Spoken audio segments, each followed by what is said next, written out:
Bonjour à tous, je vous souhaite la bienvenue sur le plateau d'Ensemble C'est mieux en ce mercredi matin. Et voici en image de sommaire de ce mercredi 14 octobre. Syndicats et patronat vont entrer en négociation à partir du 3 novembre au sujet du télétravail afin de trouver un accord. Notre dossier du jour permet de faire le point sur l'expérience qui perdure depuis le confinement.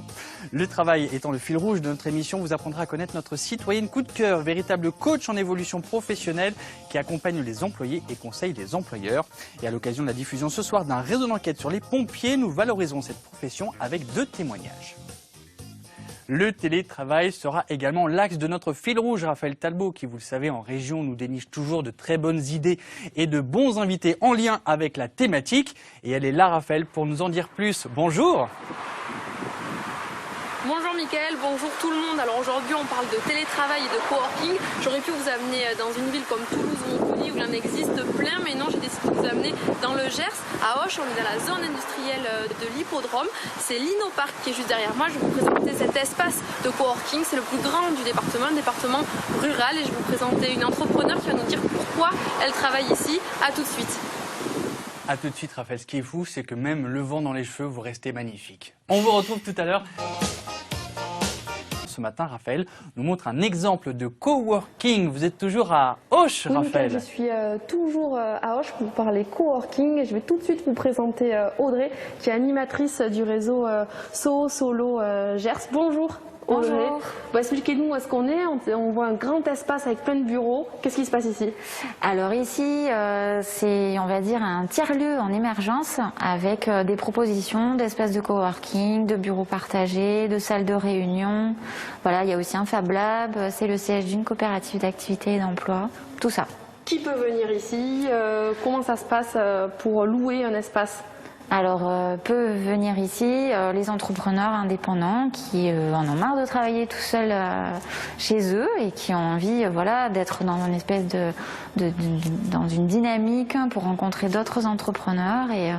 Et voilà, du coup, ils peuvent venir ici se poser en nomade ou bien avoir un espace en poste fixe ou louer une salle de réunion. Voilà. Est-ce qu'on peut voir, peut-être avancer un peu pour voir des bureaux?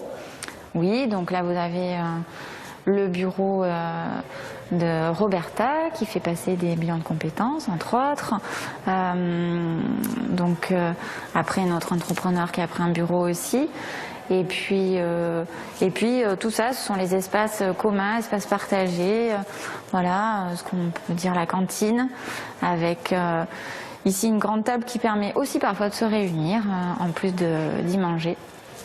Et alors, est-ce que vous avez pu voir un engouement depuis le confinement, le télétravail qui augmente? Est-ce que cette dynamique-là, vous l'avez ressentie ici? Oui, effectivement, on a eu plus de demandes, ne serait-ce que cet été, de gens voilà, qui avaient besoin de venir se poser pour travailler.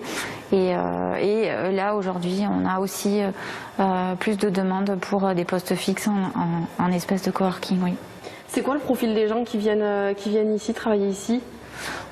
C'est des entrepreneurs souvent, voilà, qui ont créé leur boîte en indépendant et qui ont besoin d'un bureau, d'un espace, voilà, partagé avec d'autres ou pas pour sortir de chez eux aussi, parce que c'est pas évident d'être en télétravail chez soi. Voilà, on a aussi des profils de télésalariés qui ont négocié avec leur entreprise, qui habitent dans le Gers et qui, par exemple, on a Olivier qui travaille pour une entreprise de Versailles. D'accord, donc c'est pas forcément Toulouse, on pense à Toulouse instinctivement, grosse ville à côté, mais pas forcément, c'est des gens qui bossent pour des entreprises nationales des fois. Oui, voilà. Après c'est vrai qu'on a aussi, des gens qui sont venus s'installer dans le Gers et qui n'étaient pas forcément très loin à la base, mais on a aussi des gens qui viennent de loin. Oui. Merci beaucoup Audrey pour cette présentation. Avec plaisir. Et reste avec nous parce qu'on va aller voir Karine qui est entrepreneur ici et qui loue un espace depuis le mois de septembre. Elle va nous parler un peu de son expérience.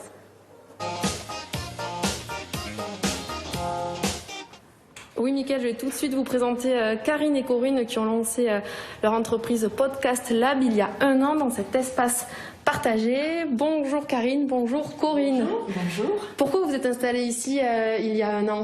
Alors on s'est installé ici il y a 1 an parce qu'on avait besoin de bureaux Et on avait envie aussi de s'ouvrir sur l'extérieur et d'être avec d'autres entrepreneurs, avec une vraie dynamique positive et un espace accueillant, avec des commodités, c'est-à-dire qu'il y a Internet, il y a une imprimante, il y a des espaces conviviaux aussi pour se retrouver entre entrepreneurs pour prendre le café, pour lire le journal, échanger.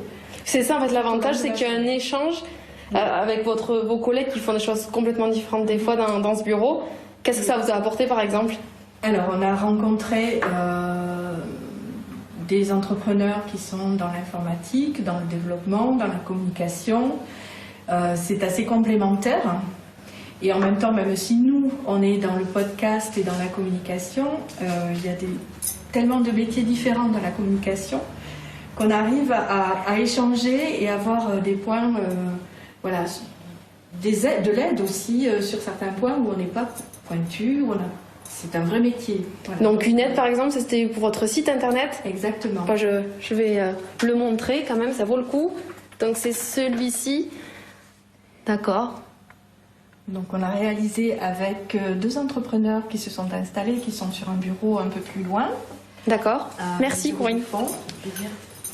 Et on a échangé dans un premier temps, dans cet espace-ci. Lors du confinement, on a échangé en distanciel. Et le site a vu le jour récemment. Et alors ici, vous pouvez aussi, il y a des salles de réunion, vous pouvez recevoir des gens avec qui vous travaillez. C'est ça aussi l'intérêt? Oui. Il y a la possibilité de louer des salles de 2 tailles différentes. Il y a un espace aussi nomade pour, si on a besoin d'un bureau, mais plus à fréquence plus élargie. Donc c'est vraiment flexible, je dirais. D'accord. Et ça s'adapte à vraiment nos besoins. Alors vous retrouvez toutes les 2 fois par semaine, vous faites aussi du télétravail. Pourquoi c'est important de temps en temps dans la semaine de se déplacer dans un bureau, de ne pas être chez soi pour travailler? Alors ça permet de s'aérer, de partager vraiment la vie professionnelle et la vie pro, et de se dire, là je vais au bureau tout simplement, et c'est mon espace, et c'est mon temps de travail, parce que le perso peut déborder sur le pro aussi, de temps en temps. Et il y a vraiment un besoin, de toute façon, de sortir et de rencontrer d'autres personnes, tout simplement. Très bien, merci beaucoup de nous avoir présenté votre bureau 2 jours par semaine. Merci à tous, bonne journée. Et Michael, il y a une 30aine d'entrepreneurs ici, il y a une liste d'attente, mais Audrey de Soho Solo nous a promis que des espaces supplémentaires vont être créés prochainement. Parfait, alors si vous voulez en savoir plus, vous allez sur le site soho-solo-gers.com. Demain, attention, dernière émission inédite de la semaine avant les vacances, on parlera de santé, on parlera des perturbateurs endocriniens qui ont un impact sur les hormones. Et qui dit hormones dit sexualité. On recevra demain une sexologue. Et quant à vous, Raphaël, alors après nous avoir représenté un espace de coworking aujourd'hui, où serez-vous demain? Alors demain, je vous amène à Toulouse dans une librairie indépendante, Fleury Frères. Ça peut être utile pour faire une pause pendant le télétravail, d'avoir un bon livre. Donc rendez-vous demain si vous voulez avoir des conseils. Bonne fin de journée, à demain. Oh, croyez-moi, on attend de pied ferme vos conseils. Merci à tous les 3, vraiment, de nous avoir apporté cette lumière, ce soleil sur ce plateau aujourd'hui. Merci surtout à vous pour votre fidélité. Restez bien avec nous sur France 3. Tout de suite, c'est le journal d'Outre-mer, suivi de l'édition du 12-13. À demain, notez bien le rendez-vous, 10h45 sur France 3 pour Ensemble c'est mieux. Merci.